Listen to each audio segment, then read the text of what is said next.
one random day I got a phone call from the HR department there, and they said, look, we really liked your application. We know you didn't make the cut for the scholars, but we'd actually like to offer you summer work anyway. So I obviously jumped at the chance and said, absolutely. So I then finished my university, spent the summer working here in Belfast for them. I then ended up working for them as a graduate and stayed with them for sort of 6 years after that. I don't have like I was always meant to be a software engineer thing, but I think for me, the main lesson I took out of it all was... Welcome to Workplus, the podcast that shines a light on the people doing good work across Northern Ireland. I'm your host, Richard Kirk, founder of Workplus. I've spent years working with employers, schools, colleges and universities, helping young people and career changers to make better informed career decisions. Each week, I sit down with real people doing real jobs to explore how they got there, what they've learned, and why their work matters. If you're a parent, teacher, carer, or just curious about what good work looks like today, you're in the right place. Let's dive in. Áine, we're so delighted that you've joined us today. Thanks so much for your time. Thanks for having me.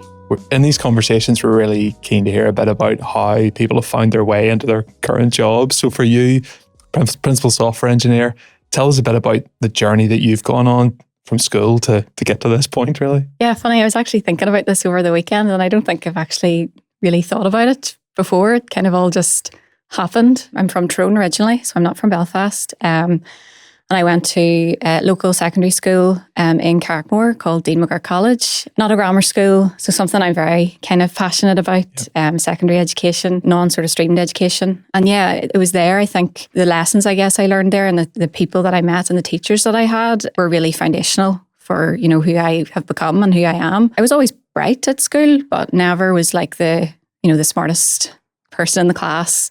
Never got like, the top grades in the class. There were always people that were smarter than I was. And I always had to work really, really hard. And it was something that used to infuriate me when I was at school because I used to see classmates who would rock up to an exam and they would ace it.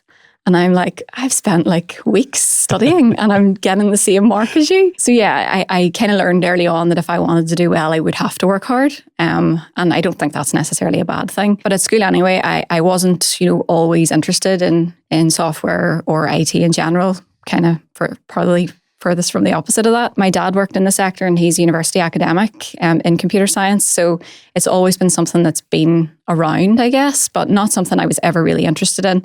I probably looked at every career besides software, to be honest. I looked at, English, I looked at French, chemistry, everything except software. And it was really a bit by accident. So at A-level, I studied maths, chemistry, ICT, and did an AS in English literature. I loved English, always loved it at school. Loved writing, loved reading, still do, massive bookworm. And I really loved maths. So I did have a logical brain as well, as a bit of a literary brain as well. But IT was never really, in my head. Having done chemistry at A-level, I really, really considered chemistry-related degrees and sort of science-related pathways. For a long time, I was going to be a pharmacist. And then I thought maybe I'll be a biochemist. And I got so far as when I applied to university. Apprenticeships weren't really a massive thing when I was at school. So I was going down the traditional route of doing my A-levels and then going on to university. And I had to do the sort of dreaded UCAS application and pick my 5 choices. And 4 of my 5 were chemistry related. Number 1 was biochemistry at Queen's. And the other 4 were types of chemistry, all at Queen's. And I remember sitting in my careers class at school and I was kind of not really sure what I wanted to put as my 5th choice. And it was actually my careers teacher at school. And I always credit her for this. And she gets a bit embarrassed if I mention it when I go back and do careers talks at school. But I always credit her with this because without her, I wouldn't really be here at all today. She was the one that encouraged me to put down computer science as a 5th choice. I was always sort of good at IT at school. I found it quite easy and I enjoyed it as well. I'd done some taster days at Ulster University in my lower 6th and really liked it. Kind of never really took it seriously and thought, it's not really for me, whatever. I was on the chemistry sort of bandwagon at that point. But it all kind of, I applied anyway, had to kind of shortlist my choices. And it actually cut it down to biochemistry as my first choice. And I then thought, right, I'm not going to put all my eggs in one basket here. I'll stick computer science as the second choice. But it's I'm not doing it. There's no intention of doing it. I then went to a load of sort of careers days at university. The university sort of invite you up to get a feel for the course and the campus. And I remember going to Queen's with my mum on a Saturday morning, to the MBC and I was taken around it and, taken through speaking to lecturers and students and everything. And I was walking around and I asked lots of questions because I wanted to make sure that I was making the right choice. And I was asking loads of questions, trying to make sure, is this something that I want to do? And I came away and I think I cried the whole way home. Oh, seriously? Yeah, I was so defeated because I hated it. Yeah. I didn't like the vibe that I got when I went to university. It just wasn't for me. I think part of it was being from a rural kind of background and a small school. I wasn't used to, a bigger city. I wasn't used to this massive university where I just felt a little bit like a number and not like an individual. So I remember coming away from it and going, what am I going to do? I don't even know if I want to do computer science either. I have no idea. And I was so upset. And my mum had taken me up and she said, look, you're going to, Ulster University next week. Go and see what you think. And, then we'll decide. It's fine. We'll work it out. So my sister took me up to Ulster University Magee the next week. And it was a completely different scenario. Yeah, I remember getting to the campus. And if you've ever been to Magee campus, it's a beautiful campus. Yeah. It's really lovely. I know they've got the new campus in Belfast, but I'm quite biased in that I always say that the Magee campus is the most beautiful. But when I got onto the campus, it was small. It just felt a little bit more me. And I then went to the course talks and got to speak to some of the lecturers, got to hear from some students. And I just loved the vibe that I got. And I'm kind of one of these people that once I've sort of made a decision, I've made it. So I did that and I went home in the car and my sister says, well, what do you think? And I says, that's it. I'm going here. And I'm doing computer science. So it wasn't any way of I had this massive passion for technology at the time. It just sort of happened. And I went back to school and told my careers teacher and she was like, what? You went from, I'll just put it down because I need a fifth choice in UCAS to I'm actually going to study this. But it was genuinely the best decision I ever made. So I went to Ulster. I then, in my first year, there was a company at the time called Assiduate who were then bought over and are now called Civica. And Assiduate at the time ran a scholarship program for undergraduates. So it was where you would get with most sort of degrees or 4-year degrees, you've got your year's placement. And this sort of scholarship got you a paid internship. After your first year, you're paid year out of placement. And if you got a 2-1, you were guaranteed a graduate job. So I applied for it thinking, well, what really is there to lose? And went through all the interviews, did all of that. And I got massively rejected from them. Oh, no. I used to love, what happened later, I used to love telling them that they rejected me. But I ended up thinking, look, it was a month or 2 months into my university career. It was really early to even start thinking about placement. I had loads of time. Yeah. So I wasn't massively panicked. I thought, if anything, it was a good chance to get interview experience. So I kind of trundled on, getting towards the end of my first year. And then just one random day, I got a phone call from the HR department there. And they said, look, we really liked your application. We know you didn't make the cut for the scholars, but we'd actually like to offer you summer work anyway, if you'd be willing to come and join us. Mm-hmm. So I obviously jumped at the chance and said, absolutely. So I then finished my university sort of term, spent the summer working here in Belfast for them, went back for second year, and then I had my placement as well. So I loved working for them. I then ended up working for them as a graduate and stayed with them for sort of 6 years after that. So great. Yeah, it was a little bit, I don't have I was always meant to be a software engineer thing, but I think for me, the main lesson I took out of it all was one thing I always tell young people when I go to careers events is listen to your teachers. They do know best a lot of the time. They have the experience, and don't put all your eggs in one basket. If I had gone down the route of picking sort of 2 very closely related courses, I would have been a little bit stuck at the same university as well. Going back even, so you mentioned about just listen to your teachers. That's good advice. And that teacher really knew that you should apply for computer science. You said about, I'd always sort of enjoyed IT. I was good at it. What was it about IT at that stage that, as you reflect now, you think, I was good at it? What was it interested you at that point? It was definitely the whole problem solving element of it. And that's why I liked maths as well. Yeah. I always loved maths. I love that you could always get an answer. I'm a bit, black and white like that. I don't like the grey where it's for example, English exams that you do and it's very subjective and you're not really sure if your answer's right or not. So you love English, but that bit of it, I was like, it kind of depends. A lot of the time when you did English exams, it really depended on who marked your paper, on how well you did. Where I always knew with maths and with subjects like IT, you're right or you're wrong. and that's it. And I loved that. I loved kind of knowing one or the other. And I loved figuring things out. So I remember I built like a website, and it was part of my coursework for maybe it was GCSE or something. And I loved that thing of like, trying to figure out what it was I was actually trying to build and working out all the different elements that made it up. And actually seeing something at the end, seeing something finished and a finished product in front of you. I really loved that. So I think it was that element of building things plus the sort of problem solving elements that I really loved. Yeah. And you really trusted that teacher as well. So the relationship there, you trust. Yeah. What do you think is it that made that teacher so switched on to be able to see that? And I guess teachers do get a bit of a hard time thinking, well, they've never really left school, maybe. Some would say that. Do they really have a sense of what the real world is like? How do you think that teacher was in a place to give you that good advice? I think it came down to the ethos of the school. It's a small local community school, and that was the point. They knew, like my teacher, my sister actually now works at the school full time, and it's a school that, the teachers know every student and they know them well. They know who they are. Every student was treated, as an individual, and you were really, really well looked after. And I think it was that element of they actually got to know you. It wasn't a school of, 1,500 or 2,000 pupils. I think at the time I went, it was maybe 500 of us. So it was small. Yeah. So I think it was that she had taken the time to actually, look at the subjects that I was interested in, talk to me about, what I liked about those subjects. And then she was just able to offer like a bit of advice. And it also helped that, any kind of opportunity for, going to like, for example, for pharmacy, when I was considering my pharmacy career, all of 6 months, I think I was considering that. There were like taster sessions you could go to in the hospital, and I always put my hand up to do those sorts of things. So I think she knew as well that I was sort of keen and interested, and that I wanted a career. And I didn't just want a job. I wanted a career that I loved. So she equally was willing to sort of invest in me as well. But yeah, I do think teachers get a bit of a hard rap. They've got a very, very hard job. It's not one that I don't think I would want, if I'm being honest. It is really difficult. But it sounds like she was focused enough on you and wanted the best for you that, she'll be so embarrassed that I've even said this. I can imagine her now.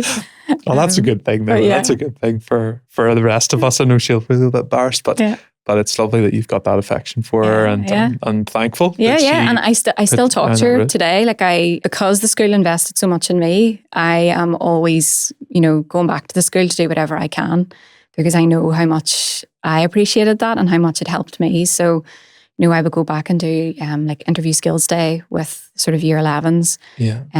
Any students, we've actually got a couple of students coming to us for work experience in June at Instil. So I've seen the investment that the school made in me in 7 years. So I'm spending any moment I can giving that back, and with hers particularly. Oh, that's good. That's good, yeah. So you mentioned that you were at Assidia first of all, it became Civica. Yeah.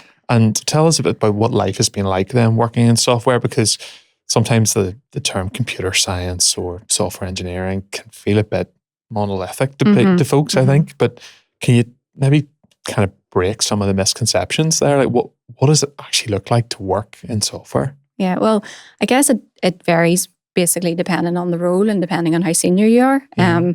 The role I do now is different to the role I, maybe did as a graduate, but a typical sort of software engineer, they kind of would typically, I guess, start their day, talk about basically a bit of a day in the life. They would start their day with what we call daily stand-up. Most sort of software houses would run that. And essentially it's like a 15-minute meeting. You talk about what you did yesterday, what you're going to do today, and if you've got any challenges or blockers. And the aim is really to sort of set you up for the day. What is it that you're going to focus on? And you're sort of held to account to that. You're held to, you get to stand up the next day and it's like, oh, you said that yesterday. What are you actually doing? Which is really, really good as well. It kind of keeps people honest. But really, typically, following that, you might do a bit of coding. So maybe you've got a feature that you have to get out. So you might spend some time with that.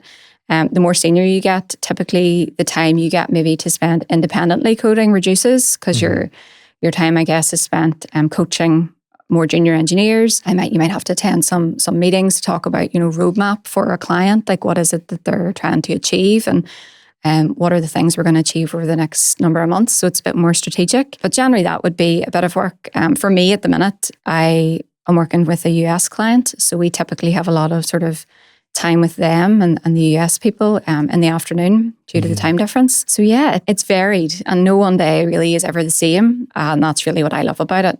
Yeah. Like what I intended, for example, to do today. I came in this morning, was in the office and sat down and thought, right, I'm going to work on this thing today.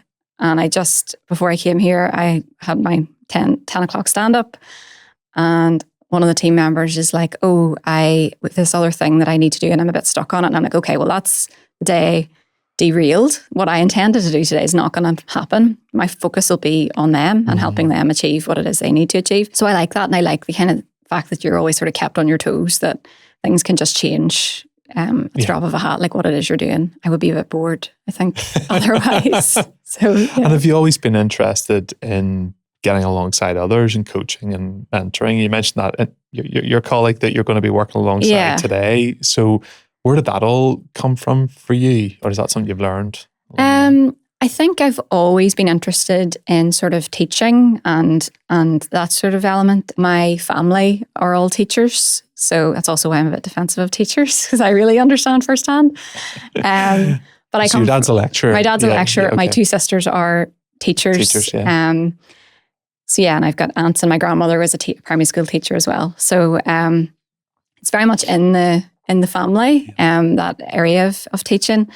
And if I hadn't have gone down the computer science route, I'd also, which I forgot to mention earlier, I'd got accepted to St Mary's. So I was going to, I was going to study secondary maths with science. Yeah. That was also my other option. But the appeals of the software industry were a bit too much to resist at that time. I've always had a keen interest in working with others and helping others. When I was at university, actually, I used to be able to do these like additional sort of extracurricular activities to get what Ulster University call their like Edge Award, which is like an additional thing you can get on top of your degree. And it's by doing sort of volunteering activities or things like that. And I volunteered my time to do projects with local primary schools. And I loved that. I loved like getting out into a different setting, a primary school setting, and like helping young people. So I've always been interested in that. And that does naturally, I guess, translate into work. I've always been sort of keen to want to help people. So yeah. Great. Yeah. Great. And you're working with this US client right now. Maybe can't say too much about who that is or whatever, but you mentioned about roadmap and planning ahead and things like that. Like, is it the actual detail of the process that you love, or is it the outcome that client is going to achieve for their end users that you're involved in? Like for you, what's the bit that gets you up out in the morning? I think it's the end user. I try not to, and it can be very difficult, I try not to get too much in the weeds, because that can happen a lot when you're an engineer and you're just stuck on this like one technical problem, and you get really, really head down and you're like, gosh, I can't figure this out. Or you're maybe trying to build something, but you haven't actually thought through what it is that you're building it for and who you're building it for. And it's that I love. I love, always keeping sort of that user-centered mindset, whether that's, in our case, because Instil are a consultancy firm, whether that's our client, keeping them at the heart of everything, or in wider cases, it's keeping like you said, their end user at heart. And it's that I love. I love when I can talk to like maybe a business-focused person, someone that's not technical, doesn't understand how you're going to achieve something. And they just come to you and they say, I want to do this thing for this user. And I love going, yeah, I can do that. That's, and they don't care about the technical bit.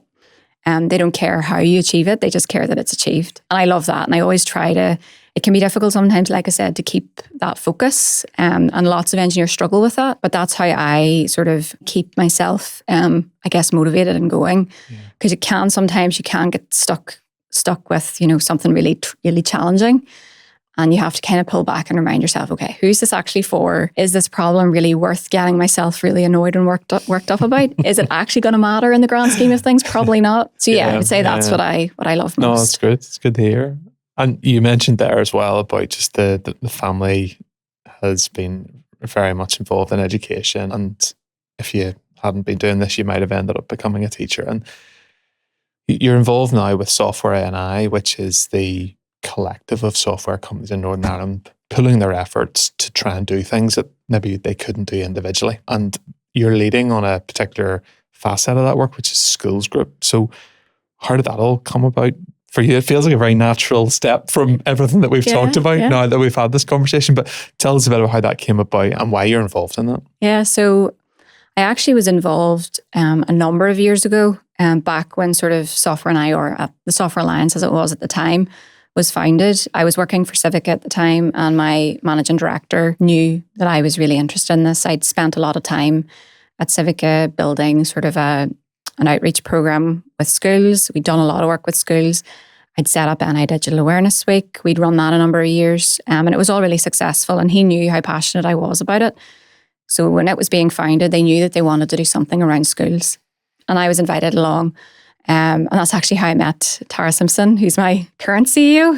That's actually how I met him in the first place. And where I kind of got the thing of, I think Instil sound like a company that I'd like to work for.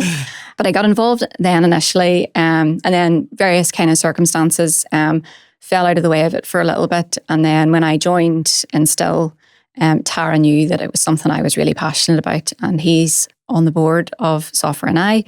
And when they took on Neil Hutchinson, the CEO, and they knew they wanted to set up these groups, I put my hat in the ring for education or schools. I had the experience, I'd spent a lot of time working with schools. I knew the challenges that we face. I wasn't, I guess, naive to how difficult it was going to be, but I felt like it was something that I really, really wanted to do. So yeah, I just put my hat in and got picked, and that was it. So you mentioned some of the challenges that have. So why does it make sense for the industry to come together to try and solve some of those challenges rather than Instil or Civica or whoever doing it by themselves? Well, look, companies have been doing outreach programs for years, and they've been successful. Like I said, I set up one at Civica, and it was great. We did some wonderful things with schools, but I always felt like it was very short-lived. We would go in and we would maybe deliver a workshop, or we would offer like a little bit of support to a teacher, but it was small scale because we were essentially doing it of our own free time a lot of the time. And so I just always felt like it wasn't going to scale. Obviously larger companies, likes of Kainos, likes of Allstate, Liberty IT, they had a much bigger footprint in those areas, and they again did some fantastic work. And that was part of the problem. We had all these wonderful companies doing all these different things and also doing them in a slightly different way each time. So there was no sort of consistent approach, no sort of consistent way to engage with schools. And we found that we had multiple different companies trying to solve exactly the same problem, which is just illogical. Like, that just makes no sense, and it's a waste of resources. So with the idea behind the sort of schools group is to bring all of the people in those companies who are passionate and excited about making change, bringing them all together and under the sort of footprint of Software and I, and giving them the space and remit to actually make real change. And that's the key. With Software and I, we're working closely with government and sort of trying to influence there. And it's under that we can, also affect change. We can't, companies can't, as much as we wish we could, we can't dictate what the education system looks like. But we can advise and we can try to influence for any sort of policy change that we think would be appropriate. And that's the power that Software and I gives us that, those individual companies just don't have. So that's what we're kind of working towards now. It's understanding the entire landscape. We've put a lot of effort since the working group's founded back in October time, and sort of building the base of what we want the groups to look like and how the different sort of, I guess, stakeholders that we have involved. So obviously from an education and schools point of view, we've got the likes of SIA, who are our sort of curriculum and examination board. We've got, Department of Education, which we have to engage with. We've got the Education Authority as well. So even within that, there's so many stakeholders and people that you have to manage and that you have to sort of get on side. So we've spent a lot of time over the last number of months engaging with those people, listening to them. And what I think has worked in our favour at the minute is we're not going in and sort of judging or prescribing or saying, this is what you should do. We know best. We're the industry. We're saying X, Y, and Z. It's okay. What do you think? What are you trying to do? Because a lot of the time what we're seeing is the individual, I guess, organisations or bodies are trying, but it's just they're maybe a bit ill-informed. They don't have the support or confidence of industry behind them. And that's where we can come in and say, we're here to help. We all want the same thing. We all want, ultimately what the software industry wants is a vibrant sector that brings money into the economy. That's really what we want. We want people and jobs. And that's really what everyone wants. That's what the education system wants. They want young people who are highly educated and who can go out into the workforce. Government want that as well. So it's all about trying to align, I guess, everyone's goals to make them understand that we're all on the same side here and we're all trying to achieve the same things. So, Yeah, that's great. And are there you mentioned some things are in progress. It's only been going since October. Are there any early successes that you've had, things that you initiatives in schools or, that you've delivered already? We're currently running actually a mentoring program. So that's where we ask sort of industry volunteers to put their hand up to be a mentor to a teacher in a school. It's gone, varying degrees of success. Some schools are really engaged, others aren't. But we're I guess, taking the learnings from that. We're running that until June. And we're taking the learnings from that to sort of say, okay, well, how can we do that better? How can we, what is it that didn't work? And I'm a big believer in actually asking the teachers what works. Because I know that they don't have any time during the day. And if I'm some industry person that's saying, well, can I have more of the time that you don't have? They're probably going to say no. So it's about trying to educate them in what is it that you're struggling with and what can I help with. And if it's nothing, that's okay. That's fine. But by and large it is. And it's a case of, working on that. So that's one thing. The other thing, we've ran a pilot. We've called it Industry Insights. So we ran that in Liberty IT back in February. And the goal of that was to educate teachers about the software sector itself. So we brought them into Liberty for the day and we ran some sessions with them to give them an overview and an idea of what it actually means to work in the sector. What are the things that someone working in the sector would actually be doing? What are the tools that they'd be using? And sort of set them up for that. And that went well. We got some great feedback from that. We had SIA engaged with us there, which is massive. And we're hoping now we've taken the feedback and we're running 3 further sessions between May and June. One at Instil, one in Kainos and one in Allstate. And we're taking, I guess, the learnings from the previous one and improving it again. And our focus for this one will be really on giving the teachers something that they can actually take back to the classroom, like maybe a way or a methodology of teaching a concept or, different ways of learning. And that's really what we want. We want them to have actual resources that they can take away in the end. Yeah. And these are computer science teachers. Yeah. That's brilliant. You mentioned just interested a bit more about Instil and what it's like there, and you talked a bit about the culture of the stand-up, is it, in the morning, which is great. And tell us a bit about the other people that are working in Instil.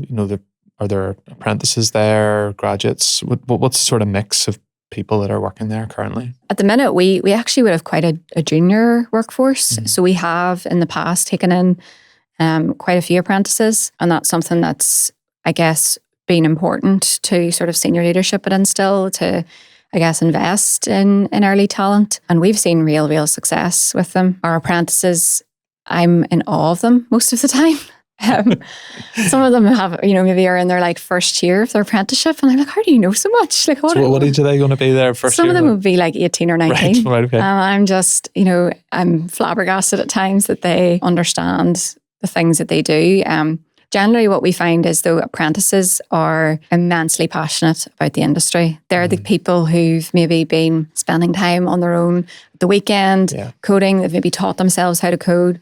So they are a different kind of person, and that passion really shows in their work. We often find even, a lot of the time, and a lot of companies are hesitant to take on maybe apprentices or even placement students, because even in a consultancy sort of background, a lot of the time you don't make real money on them. It's seen as, an investment in their future. But we often find our apprentices are good enough that clients are begging for them.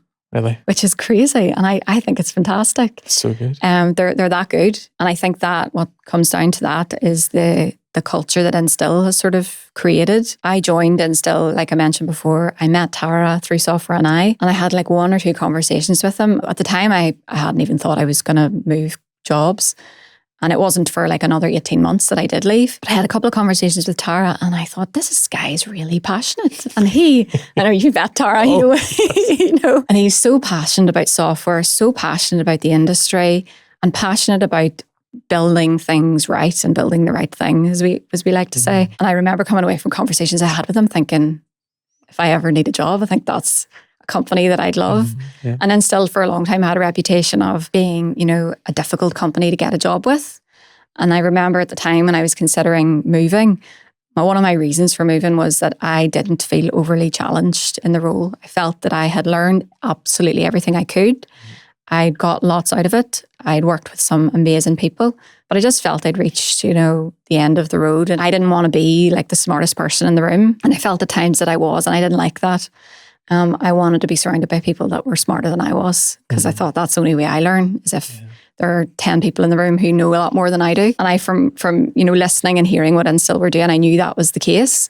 So I applied to them and got through sort of all the interviews and got a job. And that was very clear. Like the first time when I joined them, I'm on my first day, it was all about, they set a very sort of high expectation for what they want people to achieve technically. But one thing that I think I really brought to the role, and we're really sort of embracing it Instil now, is that it's not just anymore about being technical. It's about being sort of well-rounded and about having the ability to, have conversations with clients, speak in a non-technical way, to someone that has no clue what it is. They don't care that you're using AWS. They don't care, what language or programming language you're using.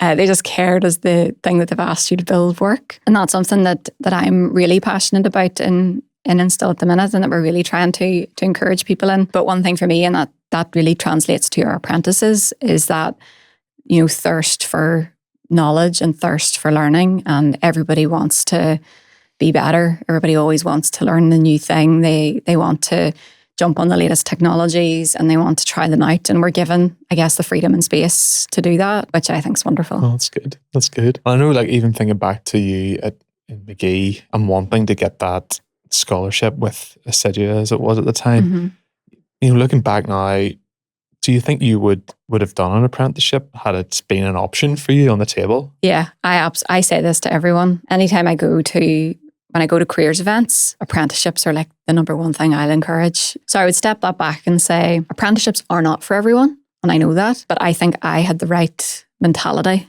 to be an apprentice. It's dedication and it's a lot of hard work. It's having to balance you're not entirely just a student.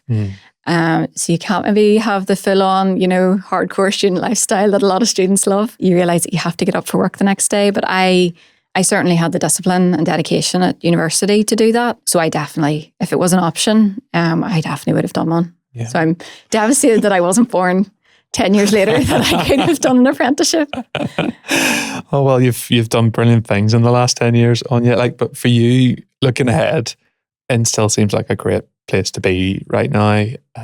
What do you hope for the future for your own career? What are your plans? That's a big question, but I think ultimately what I'd like to do and the role I'd like to be in would be in a sort of senior executive position. So I feel like right now I'm just acting like a bit of a sponge and getting exposure to everything in the role that I'm playing at Instil at the minute. Not only, sharpening and always keeping sharp my technical skills, but learning about things outside of that, learning about, managing clients, learning about how business operates and all of those kind of, additional topics, commercials, that sort of thing that are so important to running a business. And I'm so fortunate and so lucky that, leadership at Instil have trusted me to step up and really engage in those roles. And I've really been given massive autonomy to take a leading role in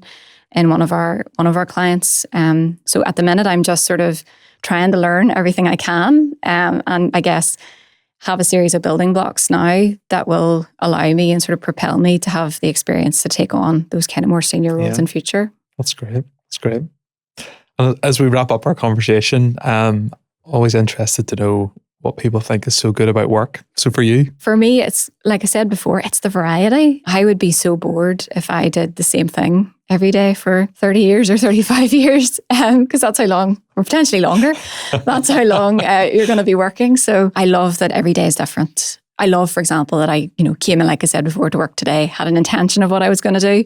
And now it's different. It can be a bit frightening at times, and a bit, if you maybe don't like change, but I love that. I love that it's always different. There's always something new to learn. And like what we're doing, what excites me now is, especially with, it wouldn't be a conversation about tech to not mention AI, but with the sort of how big AI is becoming, what our job is now is going to change in the next year, 2 years, 3 years. It's going to be so different. And that excites me, like not knowing and sort of having to adapt continually to meet the needs of our customers and to stay relevant as well. So that's what kind of makes me love work so much. Brilliant. Áine, it's been great to have a conversation with you. Thanks so much for coming in. Wish you every success in your career. Thank you.